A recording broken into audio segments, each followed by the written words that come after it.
ஐயோ, இதை எப்போ எடுத்துட்டு வந்தீங்க? அந்த ஆளை நான் தான் நந்தினி கடைசியாக திட்டிட்டு வந்தேன். அவனை திட்டிட்டு இப்படி கிராஸ் பண்ணும்போது 4 பழத்தை எடுத்து பாக்கெட்டில் போட்டுட்டு வந்துட்டேன். அதுவும் இல்லாமல் நீங்கள் ரொம்ப ஆசைப்பட்டீங்களா அந்த பழத்தை சாப்பிடணும்னு? நீயும் ரொம்ப ஆசைப்பட்டீங்க. காயத்ரி வேற ரொம்ப ஆசைப்பட்டா. அதுவும் இல்லாமல் நம்ம ரொம்ப கஷ்டப்பட்டு உழைப்ப போட்டு மேலெல்லாம் ஏறி கீழெல்லாம் இறங்கியிருக்கோம்ல வெளியில. அதனால தான் நம்ம பண்ணதெல்லாம் வீணாக போகக்கூடாதுல. அந்தாலும் நம்மள எவ்வளோ பேச்சு பேசணும். அதனால தான் பழி வாங்குறதுக்காக இந்த 4 பழத்தை எடுத்துட்டு வந்தேன். இந்தா நீ இதை சாப்பிடு. என்ன சந்தோஷ், நீங்க எப்படி இருக்கீங்க? எப்பா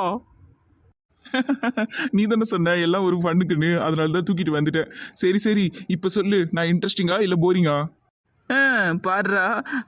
சரி சரி, நீங்க பயங்கரமான இன்ட்ரெஸ்டிங்கான ஆள் தான் சந்தோஷ். ஆனா உங்ககிட்ட இருந்து இதெல்லாம் நான் எதிர்பார்க்கல சந்தோஷ். அவ்வளோ ரணகலத்திலேயே இந்த பழத்தை தூக்கிட்டு வந்திருக்கீங்களே, வேற லெவல். நீங்க போங்க. ஏய், இதை தான் நந்தினி நான் ஆசைப்பட்டேன். உன் வாயிலிருந்து இதை கேட்கணும்னு நான் ஆசைப்பட்டேன். அது நடந்துச்சு. சூப்பர். இப்போ நீ என்ன பண்ற? இந்த 4 பழத்தையும் எடுத்துட்டு போயிட்டு உன் கூட்டாளிங்களோட உட்காந்து ஜாலியாக சாப்பிடு. சரியா? Good night. நாளைக்கு பார்க்கலாம் என்ன? Good night Santosh. ஜாலி.